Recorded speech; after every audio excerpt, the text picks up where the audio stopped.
Welcome to the Sent from Disneyland podcast. Here age relives fond memories of the past. If it's your first time joining us, welcome. On this podcast, we'll take a journey into the past and explore Disneyland and Disneyland history with mementos, snapshots, and postcards sent from Disneyland from 1955 to the present. The postcards from this episode will be viewable on Instagram at Sent from Disneyland or on my website, sentfromdisneyland.com. Today I'm starting off by thanking my patrons from patreon.com. You can join in and receive mail from my desk or for my trips to Disneyland. I'm currently working on some new patron benefits. Patrons can sign up for as little as $1 per month. Special thanks to Random Olive, the first patron to this podcast, and to the e-ticket patrons Tania, Eric Daniels, Monica Seitz Vega, Joe Gamble, Scott Booker, Russ Romano, Michael and Christina Cross, and Mary Henderson. C-ticket patrons Serious Inquiries Only, Debbie Weinstein, Jennifer Schneep, Ruby McDowell, Grace Coate, Scott Cagle, and Ben and Noel Bruning. B-ticket patron The Disney Rewind Podcast, and to the A-ticket patrons Elise Sharp, Zealot Infinity, Claire Voigtlander, Alexis Robles, Maggie and Henry Byers, Angelica Nablock, The All Aboard Podcast, and Ana Fiches de Lectores. I am your host, your post-host Clocky, and today we have 2 postcards sent from Disneyland. The front of our first postcard has the Seawolf submarine passing 2 mermaids in the submarine lagoon. Monorail Red is passing overhead, while Monorail Yellow is at the Tomorrowland station. Flying over everything is the Skyway gondolas. On the back it reads, Submarine Ride in Tomorrowland. You'll explore the mysteries of the 7 seas aboard authentic submarines, viewing the lost continent of Atlantis, the Mermaid Lagoon, and traveling beneath the polar ice cap. It's postmarked July 15, 1966, with a USS Talladega cancel, and a 6-cent Red Eagle U.S. airmail postage stamp, Scott number C67. I assume they visit the park on Friday, July 8th, when park hours were from 9 a.m. to 1 a.m. The weather was a high of 86 and a low of 60. Park attendance that day was 36,452. It's addressed to the Berries of Los Altos, California. It reads, 7966. Hi. Arrived at Jones around 8:30 Thursday night. Everyone here is fine. Spent all day yesterday at Disneyland. Last night we saw the Burnett's who live in LA. Had a really good visit with them. Tonight we'll see some WSU friends. Love, Judy and Dick. I chose this postcard because Judy and Dick could have picked up the newest Disneyland Fun Map, which included concept art for Spaceport and Rocket Flight, a future attraction for Tomorrowland. The Disneyland Fun Maps were oversized maps meant to be displayed. The 1966 map design is currently on display as guests enter the Disneyland Hotel. This map has been enlarged to cover an entire wall at the hotel and is equipped with some moving lights to plus the art piece. The Fun Maps included more detail than park maps and would also include future attractions or lands. The 1966 map included the Rocket Flight as a future attraction, which was planned to be where Space Mountain is today. The concept art also resembles Space Mountain. After the success of the Matterhorn and the completion of the 1964 World's Fair project, Walt turned back to Disneyland and specifically Tomorrowland, which needed an update. John Hench, who was vice president of design for the parks, made some concept art for an indoor roller coaster-like attraction, which had never been done before. The attraction was renamed to Space Mountain by mid-1966. The Imagineers took the success of the Matterhorn's 2-track system and attempted to double it, to have 4 different roller coaster experiences within the show building. Tomorrowland did not have enough space for a 4-track roller coaster system, so the idea was scrapped. After the new Tomorrowland opened without Space Mountain in 1967, Imagineers refocused time and energy east to the Florida project. They opened Space Mountain in Florida's Tomorrowland in 1975. This track is heavily influenced by Matterhorn's ride system, with 2 separate tracks giving 2 slightly different experiences.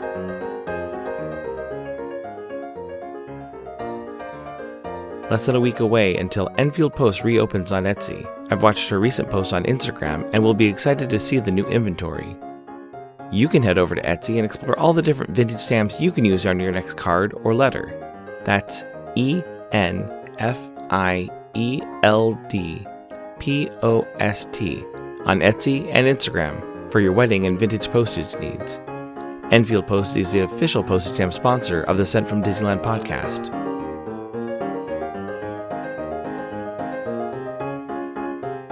The front of our next postcard has Sleeping Beauty Castle with a horse-drawn carriage pulling up to drop off guests. Some of the details you can see on the postcard include the Disney crest above the castle's entrance, a corner of a garbage can, and Snow White's wishing well behind some trees.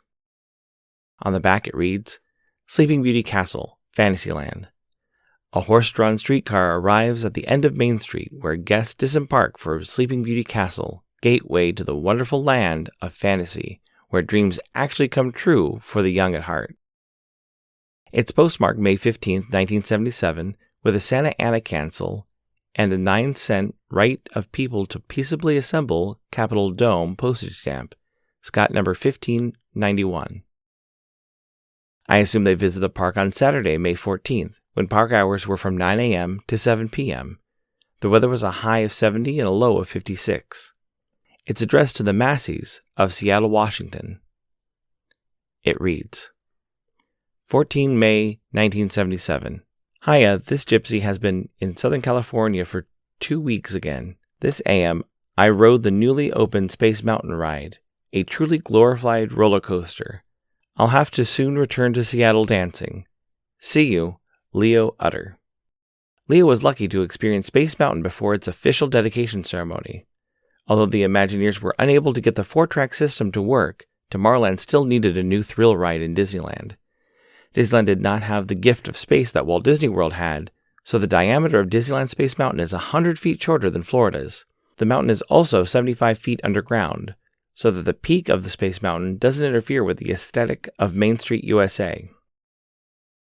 Imagineers were able to keep the same ride capacity per hour at Disneyland as it was in Florida by having a longer track, which allowed more ride vehicles on the track at the same time, and increasing capacity on each ride vehicle with guests sitting side by side in longer cars. On May 4, 1977, a new Space Mountain opened. This one-track roller coaster expanded Tomorrowland and was placed between the Mission to Mars attraction and near the Tomorrowland character shop. In the 1977 summer map, the attraction is described as the most incredible attraction in 22 years.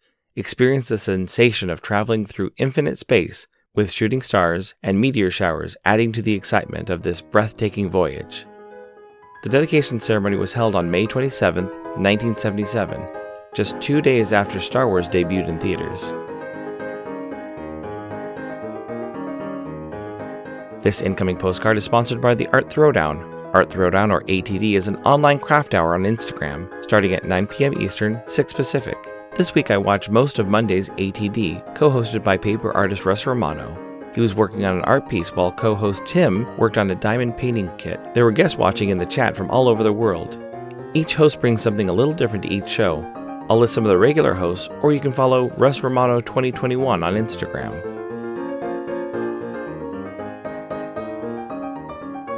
The front of my incoming postcard has the mountain peaks of the Disneyland Resort. The Matterhorn, Grizzly Peak, Space Mountain, Splash Mountain, and Big Thunder Mountain filling most of the page. Peak adventure awaits you on the Disneyland Resort Mountains is written in the middle of the postcard. It's not postmarked but has 2 forever stamps from a chef series with 2 portraits of famous chefs. One stamp has Edna Lewis and another Felipe Rojas Lombardi, Scott numbers 4922 and 4923 respectively. It reads, Hello. The only peak that is missing from this card is the Black Spire and Batu. How rude. And now a blast from the past. It's easy enough to be pleasant when your life hums along like a song, but the man worthwhile is the man who can smile when everything goes dead wrong. Today's wordle is pleat. Fire at will. Oh wait, not a mountain. Alex and Doug. And then the phrase, I drew this line next to a line down the center of the postcard, and another, I drew this line next to a line at the bottom left-hand side of the postcard. Thank you so much for the postcard, Alex and Doug. I happen to know that this was a mini poster or oversized postcard handed out to Disneyland Magic key holders during the Lunar New Year event. I'm surprised that it arrived in my mailbox in such good condition, just a small tear. I'm not surprised, however, that they left out the Black Spire of Star Wars Galaxy's Edge. Although an impressive structure, it's not directly tied to an attraction like the other mountain peaks. It would have been impressive for Disney to add another mountain to the Disneyland mountain range in Batu. I also love that this postcard references the Wordle game that is part of current popular culture. When going through older postcards, there's always a possibility of missing something like a fad or trend which has faded away over time. Thanks for listening to Sent from Disneyland. If you enjoyed this podcast, please subscribe and tell your friends. It would be awesome to share your favorite episode. There are over 100 episodes to choose from. It would also help to leave a 5-star rating and comment on whatever podcast platform you use. If you'd like to support the show financially, please check out our Patreon page at patreon.com/sentfromdisneyland. You can find me on Instagram and Facebook at Sent from Disneyland, or on Twitter at Sent from Disney. For questions and comments, send me a postcard addressed to Sent from Disneyland, P.O. Box 44, Hood, California, 95639. This podcast is not affiliated with Disney, the United States Postal Service, or any post office or Disney properties. Opinions expressed on this podcast belong to its host and guests of the Sent from Disneyland podcast.